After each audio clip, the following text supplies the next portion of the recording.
Assalamualaikum warahmatullahi wabarakatuh. Perkenalkan, saya Muhammad Hanif Muntazar dari kelas 10 IPS 1, absen 23. Di sini, saya akan menjelaskan pembelajaran sejarah minat, bab 2 tentang sejarah sebagai ilmu.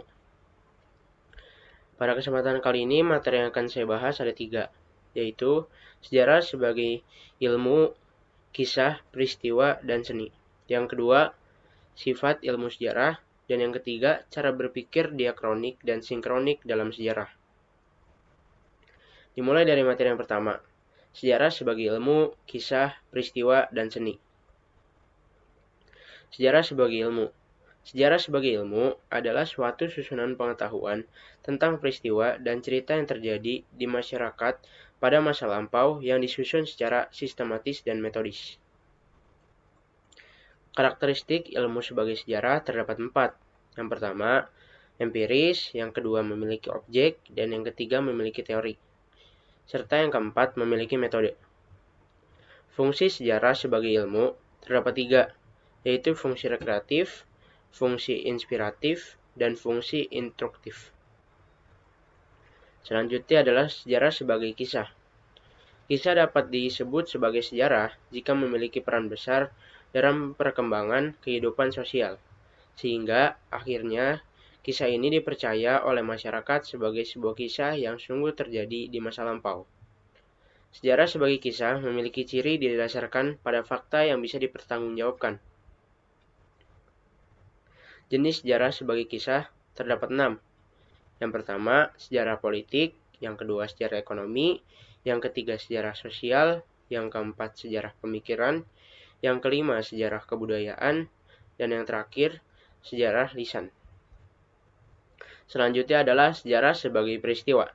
Sejarah sebagai peristiwa adalah suatu hal yang terjadi pada masyarakat atau kehidupan umat manusia pada masa lampau. Sejarah sebagai peristiwa ini bersifat sebagaimana terjadinya, atau bisa disebut history reality. Ciri utama peristiwa sejarah terdapat 3.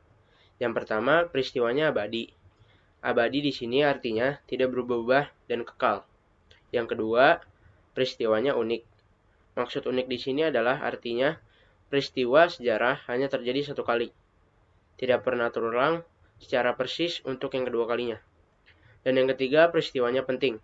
Maksud dari penting adalah peristiwa sejarah ini memiliki arti dan makna terhadap kehidupan halayak ramai, serta memiliki pengaruh besar dalam perjalanan hidup manusia. Selanjutnya adalah sejarah sebagai seni.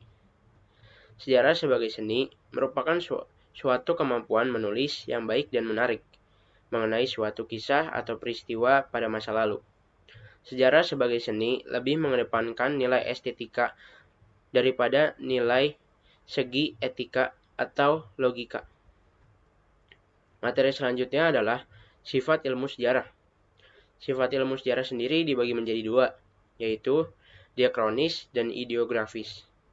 Diakronis sendiri secara harfiah berarti melintasi perjalanan waktu. Diakronis artinya topik yang dibahas di dalamnya adalah peristiwa-peristiwa yang melintasi perjalanan waktu, yaitu dari masa lalu, sekarang, dan masa depan. Yang kedua adalah ideografis. Artinya, sejarah selalu menggambarkan, menceritakan, dan memaparkan sesuatu yang bersifat unik. Materi ketiga yaitu cara berpikir diakronik dan sinkronik dalam sejarah.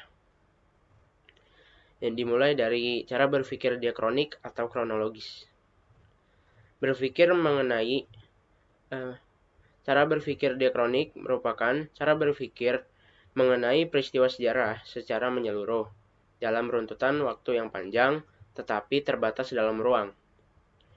Tujuan konsep berpikir diakronik adalah untuk melihat perubahan yang terjadi dalam proses perkembangan peristiwa sejarah tersebut. Yang kedua, cara berpikir sinkronik.